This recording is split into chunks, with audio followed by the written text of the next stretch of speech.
మహాగణాధిపతయే నమః. ఓం గురుభ్యో నమః. ఓం శ్రీమాత్రే నమః. పరమేశ్వర స్వరూపమైనటువంటి జ్యోతిష, వాస్తు మరియు ఇతర అనేకమైనటువంటి శాస్త్రములను మనకు అందించినటువంటి మహర్షులకి నమస్కారం. హయగ్రీవ హయగ్రీవ హయగ్రీవేతి యోవధేత్ తస్య నిస్సరతే వాణి జహ్నుకన్యా ప్రవాహవత్. అరుణాం కరుణాతరంగితాక్షీం ధృతపాశాంకుశపుష్పబాణచాపాం అనిమాదిభిరావృతాం మయూకైః అహమిత్యేవ విభావయే భవానీం. శ్రీమాత్రే నమః. ప్రేక్షకులకి ఆ లలితాంబిక అమ్మవారి యొక్క అనుగ్రహం పరిపూర్ణంగా కలగాలని మనస్ఫూర్తిగా కోరుకుంటూ మనం ఈరోజు చెప్పుకోబోయేటువంటి టాపిక్ ఏమిటంటే, చాలామందికి కన్ఫ్యూజన్స్ ఉంటాయి. నేను ఏ దేవత ఆరాధన చేస్తే నా లైఫ్ బాగుంటుంది, ఏ దానము చేస్తే నాకు ఉండేటువంటి పూర్వజన్మ కర్మ తొలగుతుంది అనేటువంటి అన్వేషణలో ఒక దేవత దగ్గర ప్రారంభమవుతుంది వాళ్ళ యొక్క స్పిరిచువల్ జర్నీ. అలా ప్రారంభమై ఉదాహరణకి ఒక వెంకటేశ్వర స్వామిని చేస్తున్నారు అనుకోండి పూజ, ఇంకోరెవరో చెప్తారు నేను ఆంజనేయ స్వామి చేసిన చాలా వచ్చింది అంటే వెంకటేశ్వర స్వామితో పాటు ఆంజనేయ స్వామి, దాని తర్వాత ఇంకో దేవతా స్వరూపం అమ్మవారు, దాని తర్వాత ఇంకో స్వరూపం అలా పెరిగిపోతాయి. దేవతారాధన చేసినప్పుడు వాళ్ళకి కొన్ని మంచి మంచి అనుభూతులు కలిగినప్పుడు దాన్ని వదిలితే ఏమవుతుందో అనే దీంతో ఎక్కువ పెట్టేసుకొని కన్ఫ్యూజన్లో ఉంటారు. అసలు నేను ఏ దేవతను ఆరాధిస్తే మంచిది అనేటువంటిది ఇక్కడ ఒకటే గుర్తుపెట్టుకోవాలి. మీరు ఏ దేవతను ఆరాధించినా అది మూల పరమాత్మకే అందుతుంది. అయితే ఇక్కడ స్పెసిఫిక్గా అందరి రక్తము ఎర్రగా ఉన్నప్పటికీ ఒక్కొక్క గ్రూప్స్ ఉంటాయి. ఆ రక్తం వాళ్ళకి బాగా పనిచేస్తుంది, అంటే వాళ్ళకి బాగా సెట్ అవుతుంది, వాళ్ళకి ప్రాణానికి ఎలా కాపాడుతుందో. ప్రతి లగ్నము, ప్రతి రాశి, లగ్నం తెలియని వారికి రాశి పరంగా మీరు ఏ దేవత ఆరాధన చేస్తే, ఏ స్వరూపంలో ఉన్న పరమాత్మని ఆరాధిస్తే, అంతా ఒకటే గుర్తుపెట్టుకోండి, అందరూ ఒకటే.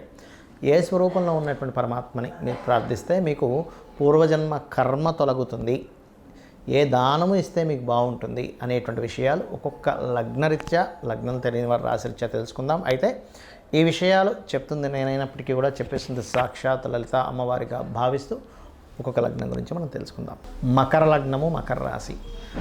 మకరంలో జన్మించిన వారు ఉదాహరణకి మకర రాశిలో జన్మించారు. అందులో 3 నక్షత్రాలు ఉంటాయి. ఉత్తరాషాఢ 2, 3, 4 పాదాలు, శ్రవణ నక్షత్రము మరియు ధనిష్ట 1, 2 పాదాలు. ఈ నక్షత్రాల్లో జన్మించినప్పుడు పర్టికులర్గా ఏంటంటే, ఉత్తరాషాఢలో జన్మించినట్లయితే మీరు ఒకటి గుర్తుపెట్టుకోండి, కాళీ అమ్మవారిని, సూర్య భగవానుని ధ్యానం చేసినట్లయితే మంచి ఫలితాలు ఉంటాయి. అంటే ఓం సూర్యాయ నమః లేదా ఓం నమో వెంకటేశాయ కూడా చేసుకోవచ్చు సాత్విక పద్ధతిలో. లేదు నేను కొంచెం కాళీ అమ్మవారిని ధ్యానించడం ద్వారా నాకు బాగుంటుంది, ఎందుకంటే వీళ్ళకి సహజంగానే పంచమాధిపతి శుక్రుడు అవుతుంది. అంటే సహజంగా మీరేంటంటే శ్రీదేవత ఆరాధన ఇంకొంచెం తొందరగా ఫలితం ఇస్తుంది. ఏది ఫలితం ఇవ్వదని కాదు, ప్రతిదీ ఫలితం ఇస్తుంది. కానీ అక్కడ మీకు కొన్నిసార్లు మీ కర్మను తొలగించేటువంటి దేవత వస్తుంది అక్కడ, అప్పుడు కొంచెం కష్టం వచ్చినట్టు అనిపిస్తుంది, కానీ తర్వాత ఫలితం వస్తుంది ఆ రకంగా. అదేవిధంగా శ్రవణ నక్షత్రంలో జన్మించారు మీరు ఉదాహరణకి, అప్పుడు వెంకటేశ్వర స్వామి ఆరాధన చేయడం చాలా చక్కటి మంచిది. అంటే ధ్యానం ముఖ్యంగా ఓం నమో వెంకటేశాయ.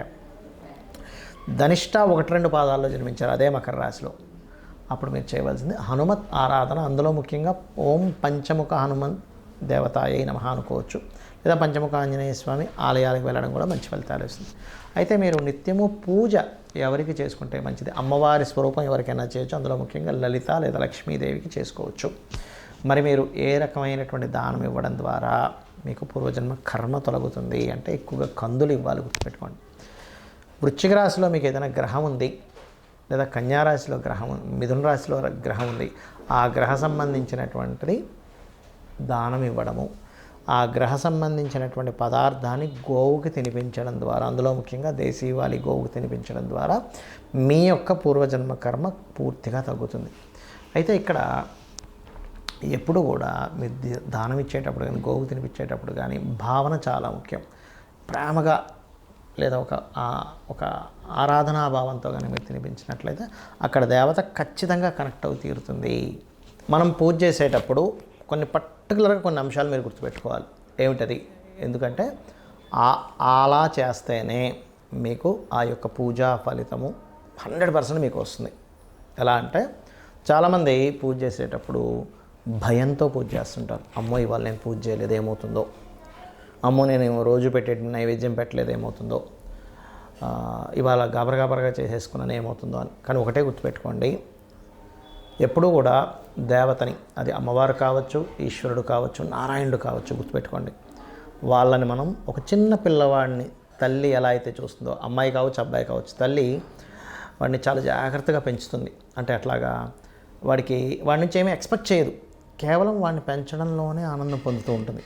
ఇప్పుడు ఉదాహరణకి పిల్లవాడు ఉన్నాడు, రోజు క్యారేజ్ కడుతుంది. కానీ ఒకరోజు సడన్గా అనుకోకుండా తల్లి కొంచెం లేట్గా నిద్ర లేవడం ఏదో జరిగి ఆ రోజు క్యారేజ్ కట్టడం కుదరలేదు, ఏదో 2 బ్రెడ్ ముక్కలు పెట్టి పంపించేసినప్పుడు భయపడదు. అయ్యో బ్రెడ్ ముక్కలు పంపించాను, నా పిల్లవాడు నన్ను ఏమైనా అంటాడేమో అని భయపడదు, బాధపడుతుంటుంది. అయ్యో రోజు పెట్టే అంత ఫుడ్ నేను ఇవాళ క్యారేజ్లో పెట్టలేకపోయినా వాడికి ఆకలి తీరుతుందో లేదో అని. అదేవిధంగా మనం భగవంతుడికి చేసేటప్పుడు కూడా చాలామంది చేసే మిస్టేక్ ఏంటంటే భయపడుతూ ఉంటారు. అమ్మో నేను ఈరోజు ఇలా చేయలేకపోయాను, అష్టోత్తరం పూర్తిగా చదవలేకపోయాను, భగవంతుడు ఏమైనా కోపిస్తాడని. కాదండి, భయపడుతూ పూజ చేయకండి.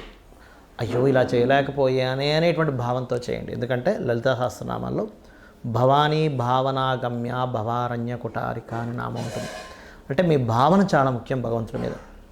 అలాగే మరొక విషయం ఏంటంటే ఇక్కడ మీకు పంచమాధిపతి ఎవరవుతారో ఆ దేవత ఆరాధన చేసుకోవాలని చెప్పాను నేను మీకు. అయితే ఇక్కడ పంచమ స్థానంలో కూడా గ్రహాలు ఉంటాయి సమ్ టైమ్స్. అంటే ఒక్కోసారి పంచమ స్థానంలో రవి ఉన్నాడు అనుకోండి. ఉదాహరణకి సహజంగా మేషలగ్నానికి అయితే పంచమాధిపతి రవి, కానీ అందరికీ పంచమాధిపతి రవి అవ్వాలని రూల్ లేదు. ఒక్కోసారి రవి ఉంటాడు అక్కడ.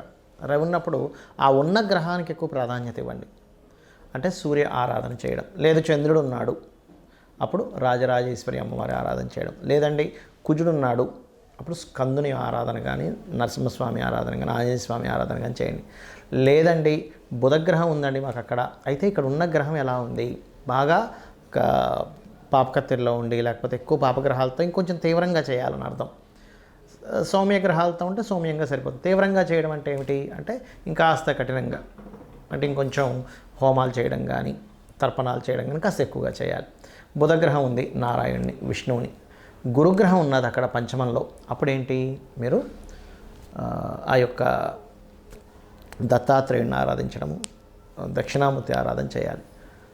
శుక్రుడు అమ్మవారి ఆరాధన, శని ఈశ్వర ఆరాధన లేదా ఆంజనేయ స్వామి ఆరాధన, రాహు దుర్గా కేతువు ఉన్నట్లయితే పంచమ స్థానంలో గణపతిని ఆరాధించాలి. ఇదే విధంగా మనకు పంచమంలో ఉండే గ్రహాలు లేదా పంచమాధిపతి ఎవరయ్యారో ఈ ఆరాధన చేయడం ఎంత ముఖ్యమో 6వ స్థానంలో ఉండేటువంటి గ్రహాలు 6వ అధిపతికి సంబంధించిన దానాలు కూడా ఇవ్వాలి. మనం వీడియోలో 6వ స్థానాధిపతి ఎవరో వాళ్ళకి దానం ఇవ్వమని చెప్పేశాం.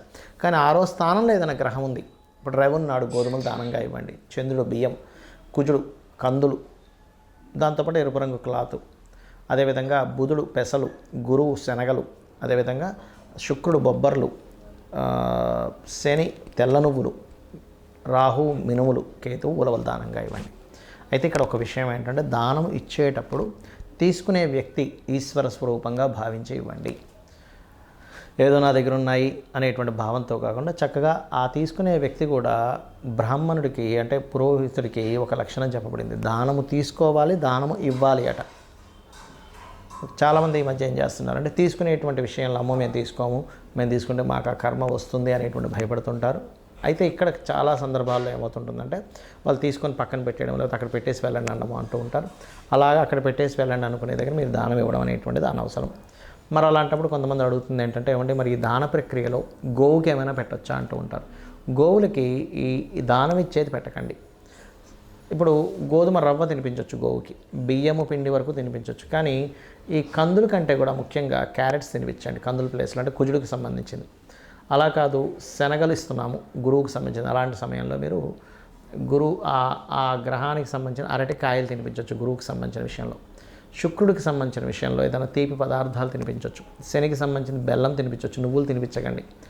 రాహు అదే నువ్వులు అదే బెల్లపు ఉండలు ఒక 4 ఉండలుగా తినిపించండి. కేతువు గ్రాసం తినిపించండి. బుధుడికి సంబంధించిన దాంట్లో గోంగూర తినిపించండి. బుధగ్రహ దోషం ఎక్కువగా ఉంది అని చెప్పారు మీకు ఎవరైనా జ్యోతిష్కులు, గోంగూర తినిపించండి. ఏమవుతుందంటే దీనివల్ల మీకు ఖచ్చితంగా ఆ గ్రహదోషము అంటే దానం ఇచ్చినప్పుడు ఏ ఫలితం వస్తుందో ఆ ఫలితం వస్తుంది. కానీ ఇక్కడ ఏంటంటే కొన్నిసార్లు మీరు పెట్టేటప్పుడు గోవు యాక్సెప్ట్ చేయదు. అది 2 కారణాలు ఉంటాయి అక్కడ. ఆల్రెడీ దానికి కడుపు నిండి ఉండొచ్చు, లేదా మీ దోషము పోవడానికి ఇంకొంచెం సమయం పడుతుంది. అలాంటప్పుడు 2-3 సార్లు ప్రయత్నం చేసినట్లయితే గోవుని కాస్త మనసులో నమస్కరించుకొని గోవుకి నమస్కారం పెట్టి చేసినట్లయితే అప్పుడు తింటుంది. గోవు ఎప్పుడైతే స్వీకరించిందో అక్కడ మీకు దోషం పోతుందని అర్థం. అందులో ముఖ్యంగా దేశీవాలి గోవుకు పెట్టండి, జెర్సీ ఆవుకు పెట్టండి, కానీ పాపం పోతుంది అంటే మీ యొక్క కర్మ తొలగుతుందనే భావంతో పెట్టకండి. ఒక జీవికి పెడుతున్నాము ఆహారం పెడుతున్నాను అనేటువంటి మానవతా దృక్పథంతో పెట్టండి. కానీ జెర్సీ ఆవుకి ఆ పవర్స్ ఉండవు. బికాజ్ ఆఫ్ అది పిగ్ స్పెర్మ్తో తయారైంది కాబట్టి దానికి ఎనర్జీ ఉండదు. దేశీవాలి గోవుకే ఎనర్జీ ఉంటుంది. ఇది గుర్తుపెట్టుకోండి.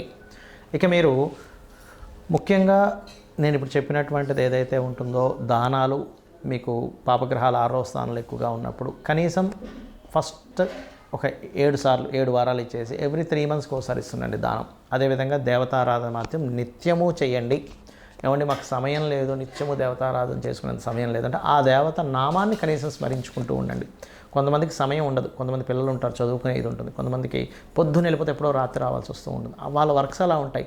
అంత మాత్రం చేత వాళ్ళు ఏదో విపరీతంగా సంపాదిస్తారని కూడా ఉండదు. కానీ మనసులో చేసుకునే సమయం ఉంటుంది మీకు. మనసులో ఇప్పుడు ఉదాహరణకి ఓం నమో నారాయణాయ, ఓం శ్రీమాత్రే నమః అనుకుంటూ ఉండండి. ఖచ్చితంగా మిమ్మల్ని ఆ దేవత రక్షిస్తుంది. శ్రీమాత్రే నమః.